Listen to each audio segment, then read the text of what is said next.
jeudi, vous êtes nombreux à nous recevoir chez vous. Bienvenue à cette édition. L'Union pour le progrès et le changement célèbre ses 10 ans d'existence sur la scène politique. Au Burkina Faso, avec 33 sièges à l'Assemblée nationale, l'UPC est passé chef de file de l'opposition politique après les élections de 2015. Les détails sur les festivités pour vous dans ce journal. Et puis l'Union africaine qui déploie environ 3000 soldats au Sahel pour tenter d'enrayer le terrorisme. Mesdames, Mesdemoiselles, Messieurs, bonsoir. Merci de nous recevoir chez vous. Chef de file de l'opposition politique à 33 sièges de députés à l'Assemblée nationale et plus de 3000 conseillers municipaux, autant de prouesses engrangées en seulement 10 ans d'existence de l'UPC. Cela se fait, l'annonce des festivités a été faite ce matin au cours d'une conférence de presse au siège de l'Union du Parti pour le progrès et le changement. On voit cela avec Jonas Tondé, Odette Zonguena. Parti du Rassemblement, l'Union pour le progrès et le changement UPC fêtera le 1er mars 2020 son 10e anniversaire d'existence. 10 ans sur l'échiquier politique national et au regard des différentes prouesses engrangées, le parti des Zéphirins Diabré se félicite de son parcours élogieux. À l'orée de cette commémoration, nous affirmons avec force que l'UPC se porte bien, et même très bien. Du parti dont on ne vendait pas cher la peau en 2010, l'UPC est venu en force aux élections couplées municipales et législatives de 2012 avec 19 députés, 19 maires et 1600 conseillers municipaux. Aux élections de 2015, quoique n'ayant pas eu le pouvoir d'État, notre candidat à la présidentielle a obtenu presque 30% des suffrages et le parti a engrangé 33 sièges de députés à l'Assemblée nationale. Aux municipales qui ont suivi en 2016, l'UPC a obtenu plus de 3000 conseillers municipaux, 33 mairies et la présidence du conseil régional du Centre-Est.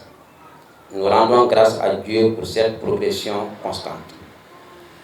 En novembre 2020, l'UPC viendra plus en force comme le premier parti politique du Burkina Faso parce que les yeux des Burkinabés se sont ouverts et ils cherchent l'alternative crédible, le vrai changement.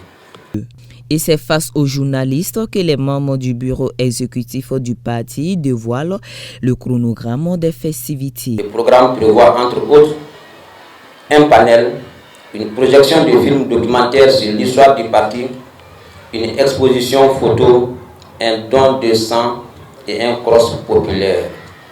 Ce sera aussi une occasion pour nous de procéder à l'installation des unions provinciales des jeunes et des femmes du Kadiogo et du club des Lioncelles. Prévu se tenir dans une ferveur populaire, le présidium appelle ses partisans et partisanes à faire le déplacement massif de Ouagadougou pour faire de cette commémoration un événement inoubliable.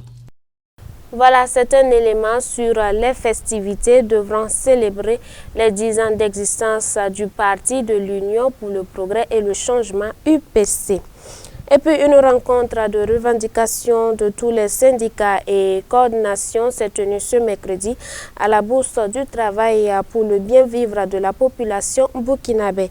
Et des dates de grève sont prévues dans le mois de mars sur toute l'étendue du territoire national.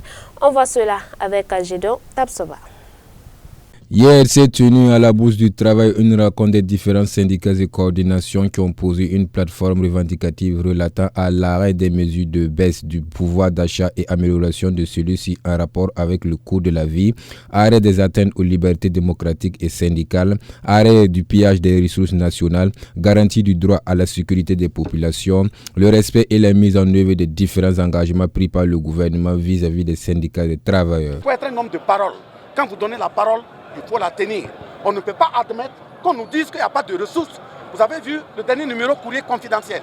Les bavures financières qui ont été exhumées à partir de la mairie. Vous avez vu le même courrier confidentiel qui a indiqué que nous avons perdu 551,13 milliards au niveau des taxes des mines. comment on peut voter une loi où 1% doit permettre de développer localement les différentes localités où il y a les mines et puis ce n'est pas mis en œuvre. On vient, on ratifie ou on renouvelle une convention sur les rails. Donc tout ça là devait nous interpeller dans la sérénité à ne pas limiter notre revendication à une question d'UTS. Nous le disons tout de suite, celui qui sait qu'il ne peut pas gouverner, s'il n'a pas les capacités de diriger le pays, il y a 18 millions de Burkinabés. On n'a attaché personne à un fauteuil de responsabilité.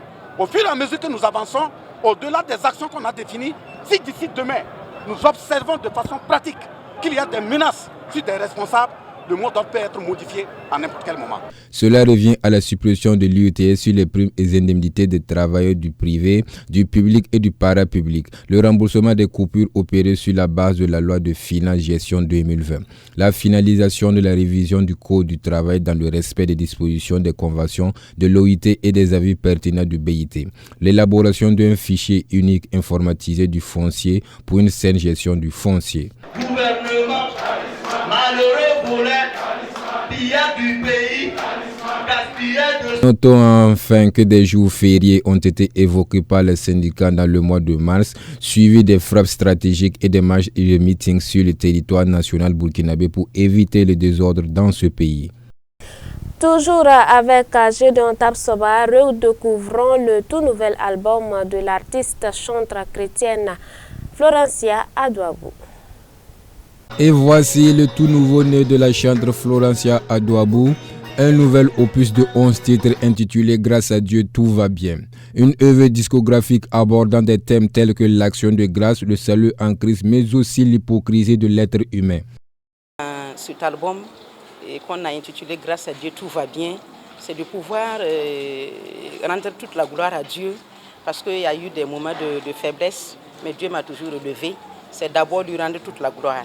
Et c'est encore pouvoir consoler tous ces cœurs qui sont meurtris, tous ces cœurs qui crient et qui ne savent pas où aller. Moi, je voudrais dire à tout un chacun, grâce à Dieu, tout va aller. Tu n'as qu'à confier ton problème à Dieu, laisse tout entre les mains de Dieu et grâce à Dieu, tout va bien. Et c'est aussi de pouvoir évangéliser par cet album-là, d'avoir des âmes aussi au Seigneur. Voilà. Le titre phare de cet album, Grâce à Dieu, tout va bien, a été enregistré en featuring avec la chanteuse Nana Lukezo de la RDC. En rappel, c'est en 2002 que Florencia Adouabou apparaît sur la scène musicale chrétienne avec son premier album Bolwenam Siga, qui a eu du succès auprès du peuple de Dieu. 2006, ce fut le tour du deuxième album intitulé Il Bolve Wusoro. 4 ans plus tard est paru le troisième opus de l'artiste sous le nom M'envoie à Jésus, et en ce début d'année 2020 paraît ce nouvel album qui sonne comme une œuvre de reconnaissance et d'action de grâce à Dieu. 2000 francs à ce prix, l'homme pourrait se procurer de ce 4e album de Florencia Adouabou auprès de tous les revendeurs agréés. Faut noter que plusieurs chantres et artistes chrétiens sont venus soutenir leurs consoeurs de ministère à l'occasion de cette cérémonie de dédicace d'album. Je vous l'annonçais en titre, l'Union africaine a annoncé ce jeudi qu'elle compte déployer 3000 soldats au Sahel pour tenter d'enrayer la progression du terrorisme et la dégradation de la sécurité dans cette partie de l'Afrique. Les nouvelles stratégies des groupes islamistes liés à Al-Qaïda et à l'État islamique en Afrique de l'Ouest inquiètent les États-Unis. Le commandant des forces américaines pour l'Afrique, le général Dagvin Anderson, estime que ces organisations qui sévissent dans les zones rurales sont désormais capables de coordonner leurs actions pour être plus efficaces. Ils veulent coopérer parce qu'ils se connaissent, parce qu'ils ont des liens tribaux et des engagements qui leur permettent de travailler ensemble, même si sur d'autres théâtres dans le monde, ils ont des objectifs différents et des points de vue différents. Là-bas, l'État islamique et Al-Qaïda sont en conflit. Ici, ils sont capables de dépasser leurs différends. Ils travaillent pour le même but dans leur esprit. Le Sahel est le principal foyer de l'extrémisme violent d'inspiration islamiste en Afrique. Je pense que sur le long terme, et nous ne savons pas quand ça va arriver, mais ils veulent s'installer sur la durée, ils veulent établir leur califat et nous savons qu'ils le veulent, ce n'est pas seulement un désir, ils veulent attaquer les États-Unis et l'Occident. Et si nous nous montrons incapables de les désamorcer, si nous sommes incapables de bloquer leurs efforts, nous leur donnons ce paradis. Nous leur donnons l'opportunité de développer des opérations extérieures, de développer leurs capacités. Malgré une année 2019 particulièrement meurtrière au Sahel, les partenaires occidentaux des pays de la sous-région tardent à mobiliser les ressources nécessaires pour endiguer la menace islamiste. Après les dernières présidentielles et législatives, dont 4 mois de flottement, la Tunisie est finalement parvenue à trouver un gouvernement. Le Parlement a voté avec 129 sièges contre 77 en faveur de la proposition du Premier ministre. C'est la fin d'un feuilleton de plusieurs mois. Avec 129 voix pour sur 217, le Parlement tunisien valide la composition du nouveau gouvernement. À la tête de cette formation de coalition, le Premier ministre Eliès Farfar. Parmi ses principaux chantiers figurent la lutte contre le chômage, la relance de la croissance et la finalisation des institutions démocratiques comme la Cour constitutionnelle. Les Tunisiens se réveillent avec un nouveau gouvernement pour les Tunisiens. Que Dieu nous aide. Les défis sont grands, mais la volonté est présente dans ce gouvernement. On espère que ce sera avec toute l'aide des institutions de l'État, du Parlement, du président de la République et des organisations de la société civile. Mais à peine confirmé, le gouvernement est déjà fragilisé. Car pour le constituer, le Premier ministre a dû faire appel à des formations politiques de tous bords. Aucun parti n'ayant eu la majorité au Parlement à la suite des législatives d'octobre. Le premier d'entre eux, Ennahda, a fait part de ses réserves sur certains noms du gouvernement. Quant à la formation de Nabil Karoui, finaliste malheureux à la présidentielle, elle se place dans l'opposition. Vous continuez à nous diviser. Selon vous, vous choisir, c'est soutenir la révolution tunisienne. Mais nous ne sommes pas d'accord. Dans les couloirs de l'Assemblée, plusieurs parlementaires ont fait savoir qu'ils votaient la confiance pour éviter des élections anticipées et prolonger la période d'incertitude que traverse la Tunisie. Et puis le Premier ministre du Kosovo souhaite une véritable politique européenne à l'égard de son pays. Il a lancé un appel à l'Union européenne pour la reconnaissance de l'indépendance du Kosovo. Le nouveau Premier ministre du Kosovo lance une forme d'avertissement à l'Union européenne. Lors d'une interview exclusive pour Euronews, Albin Kurti demande la reconnaissance de l'indépendance de son pays. Le message est davantage envoyé au chef de la diplomatie européenne. Le responsable kosovar appelle l'Espagnol Josep Borrell, dont le pays ne reconnaît pas Pristina, d'agir au nom de l'Union et de ne pas suivre une ligne nationale. Peut-être Josep Borrell devrait choisir une nouvelle approche à l'ensemble du problème des Balkans occidentaux dans l'intérêt d'une solution européenne.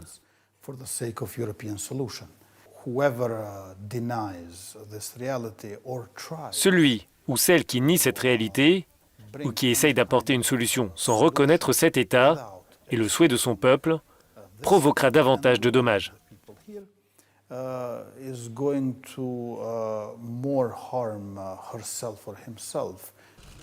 Albin Kurti a pris ses fonctions début février après avoir passé près de 20 ans dans l'opposition. Sa priorité sera de négocier avec la Serbie pour essayer de régler les difficultés entre les deux pays. Mais le Premier ministre prévient qu'il n'est pas question d'échange territorial. Le Kosovo ne peut participer à aucune sorte d'échange de terres ou à un troc de territoire. Ce type de projet a toujours échoué par le passé et sera un échec à l'avenir, particulièrement maintenant que nous sommes au pouvoir et si quelqu'un essaie une nouvelle fois. L'Union européenne souhaite relancer le dialogue entre Pristina et Belgrade afin de normaliser les relations difficiles depuis l'indépendance du Kosovo en 2008. Sur le front du Covid-19, le nombre de décès par jour est désormais plus important hors de la Chine et plus de pays sont touchés un peu partout dans le monde. Si le nombre de décès annoncé jeudi en Chine est le plus faible recensé en près d'un mois, le nouveau coronavirus continue de se répandre en Europe. L'Italie reste le principal foyer européen de contamination. La barre des 400 cas recensés a été franchie et 12 personnes sont mortes. 11 villes italiennes restent fermées, mais le coronavirus a fait son apparition dans plusieurs pays. L'Autriche, la Suisse, la Croatie, la Grèce, la Norvège, la Macédoine du Nord ou encore la Roumanie, ce qui porte à environ 40 le nombre de pays désormais touchés. Il n'y a pas besoin de paniquer. À la place, il faut avoir confiance en ce que le gouvernement italien a entrepris. Avec le ministre de la Santé, le comité de protection civile et le commissaire européen, nous sommes prêts à intensifier notre capacité d'action. Sur l'île espagnole de Tenerife, aux Canaries, un hôtel a été placé en quarantaine après que plusieurs Italiens contaminés y ont logé. Les touristes vont devoir y passer 14 jours sans sortir.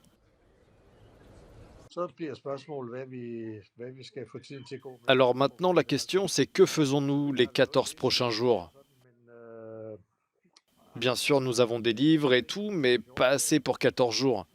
Nous avons des jeux de cartes, des jeux d'échecs. Hors d'Europe, d'autres pays ont annoncé leur premier cas de contamination. L'Algérie, le Pakistan et le Brésil. Aux États-Unis, où une quinzaine de cas ont été recensés, les hôpitaux de certains États mettent en place des espaces de quarantaine. Nous sommes prêts, totalement prêts pour cela, pour quoi que ce soit.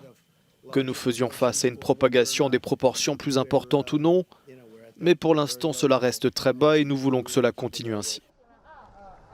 Le nombre quotidien de nouvelles personnes contaminées ailleurs dans le monde est désormais supérieur à celui enregistré en Chine, qui concentre néanmoins la très grande majorité des 80 000 cas de contamination.